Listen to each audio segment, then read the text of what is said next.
గాంధీ భవన్లో ఇవాళ టీపీసీసీ అధ్యక్షుడు సీఎం రేవంత్ రెడ్డి అధ్యక్షతన టీపీసీసీ విస్తృత స్థాయి కార్యవర్గ సమావేశం జరగనుంది.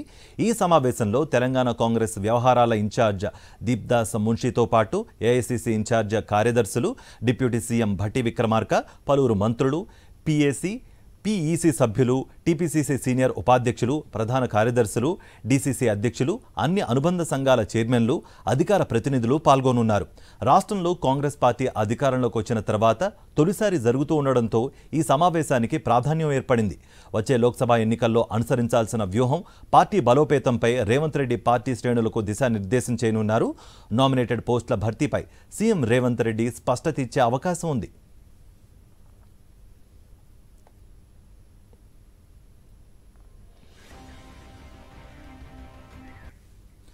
లోక్సభ ఎన్నికల సన్నద్ధతలో భాగంగా ఇవాటి నుంచి సన్నాహక సమావేశాలు నిర్వహించేందుకు బీఆర్ఎస్ ఏర్పాట్లు చేసింది.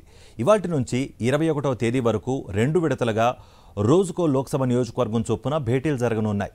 తొలి రోజు ఆదిలాబాద్ లోక్సభ నియోజకవర్గం పరిధిలోని పార్టీ నేతలతో సమావేశం జరగనుంది. తెలంగాణ భవన్లో బీఆర్ఎస్ వర్కింగ్ ప్రెసిడెంట్ కేటీఆర్ అధ్యక్షతన ప్రారంభం కానుంది. ఆదిలాబాద్ మాజీ ఎంపీ గోడెమ్మ నగేష్తో పాటు ఎమ్మెల్యేలు అనిల్ జాదవ్, కోవా లక్ష్మి, ఆయా అసెంబ్లీ సెగ్మెంట్లకు చెందిన మాజీ ఎమ్మెల్యేలు, జడ్పీ చైర్మన్లు, మాజీ చైర్మన్లు, మున్సిపల్ చైర్మన్లు, వివిధ ప్రభుత్వ కార్పొరేషన్ల మాజీ చైర్మన్లు, నియోజకవర్గాల ఇన్ఛార్జీలు, జిల్లా పార్టీ అధ్యక్షులు, పార్టీ ప్రజాప్రతినిధులు, ముఖ్య నేతలు సుమారు 500 మంది పాల్గొనున్నారు.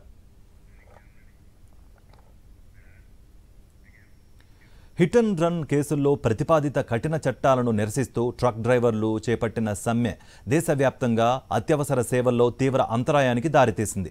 సమ్మె కొనసాగుతున్నదన్న ప్రచారంతో దేశమంతటా వాహనదారులు పెట్రోల్ బంకులకు పోటెత్తారు. దీంతో నగరాలు, పట్టణాల్లో భారీ ట్రాఫిక్ జాములకు దారితీసింది. మరోవైపు కేంద్రంతో all India motor transport association జరిపిన చర్చలు ఫలించాయి. తెలంగాణలో మంగళవారం పెట్రోల్, డీజిల్ కొరత ప్రజలకు చుక్కలు చూపించింది. ప్రధానంగా హైదరాబాద్, ఇతర నగరాలు, పట్టణాల్లోని బంకులకు వాహనాలు పోటెత్తడం, ప్రధాన రహదారుల పక్కన కూడా బార్లు తీరడంతో ట్రాఫిక్ స్తంభించిపోయింది. చాలా వరకు బంకులు మూతపడటం, తెరిచి ఉన్న బంకులను ద్విచక్ర వాహనాలు, ఆటోలు, 4 వీలర్లు చుట్టుముట్టడంతో ఒక దశలో పరిస్థితి పూర్తిగా అదుపు తప్పింది. పలుచోట్ల బంకుల సిబ్బంది, వాహనదారుల మధ్య ఘర్షణలు జరగడంతో ఉద్రిక్త వాతావరణం ఏర్పడింది. దీంతో పోలీసులు రంగంలోకి దిగాల్సి వచ్చింది. మంగళవారం సాయంత్రానికి పరిస్థితి తీవ్ర రూపం దాల్చింది. బంకుల వద్ద ట్రాఫిక్ స్తంభన ప్రభావం ప్రధాన కూడళ్లు, రహదారులపై పడింది. ఎక్కడికక్కడ ట్రాఫిక్ జామ్తో వాహనాలు ముందుకు కదల్లేని పరిస్థితి ఏర్పడింది. పనుల మీద బయటకొచ్చిన వారు, ప్రభుత్వ, ప్రైవేటు ఉద్యోగులు తీవ్ర ఇబ్బందులు ఎదుర్కొన్నారు. ఇక పెట్రోల్, డీజిల్ అయిపోయిన వాహనదారుల పరిస్థితి వర్ణనాతీతంగా మారింది. రాత్రి వరకు ఇదే పరిస్థితి కొనసాగింది. 2 రోజుల క్రితమే వంట గ్యాస్, డీజిల్, పెట్రోల్ ట్యాంకర్ల డ్రైవర్లు సమ్మెకు దిగారు. దీంతో పెట్రోల్ బంకులకు సరఫరా నిలిచిపోయింది. ఇక బుధవారం నుంచి దేశవ్యాప్తంగా ఆయిల్ ట్యాంకర్ల డ్రైవర్లు పూర్తి స్థాయిలో సమ్మెకు దిగనున్నట్లు సోషల్ మీడియాలో ప్రచారం జరగడంతో వాహనదారులు ఒక్కసారిగా పెట్రోల్ బంకులకు పోటెత్తారు. పెట్రోల్, డీజిల్, గ్యాస్ కోసం వేలాదిగా వాహనాలు బారులు తీరాయి. సమ్మె ఎన్ని రోజులు కొనసాగుతుందో అన్న ఆందోళనతో ఎక్కువ మంది ట్యాంకులు ఫుల్ చేయించడం కనిపించింది. కొందరు నిబంధనలకు విరుద్ధంగా పెద్ద పెద్ద క్యాన్లలో ఆయిల్ నింపుకొని తీసుకెళ్లారు. దీంతో మధ్యాహ్నానికల్లా చాలా వరకు బంకుల్లో నిల్వలు ఖాళీ అయ్యాయి. ఆయా బంకుల యజమానులు బంకులు మూసేసి నో స్టాక్ బోర్డులు పెట్టారు. రాష్ట్ర వ్యాప్తంగా సుమారు 3500 పెట్రోల్ బంకులు ఉండగా 3000 వరకు బంకులు మూతపడటంతో సాయంత్రానికి పెట్రోల్, డీజిల్ కొరత తీవ్రమైంది. హైదరాబాద్ నగరంలోని పెట్రోల్ బంకులన్నింటిలో నిల్వలు ఖాళీ అయ్యాయి. ట్రాన్స్పోర్ట్ యూనియన్లతో కేంద్రం జరిపిన చర్చలు ఫలించాయి. దీంతో దేశవ్యాప్తంగా ట్రక్ డ్రైవర్లు సమ్మె విరమించారు.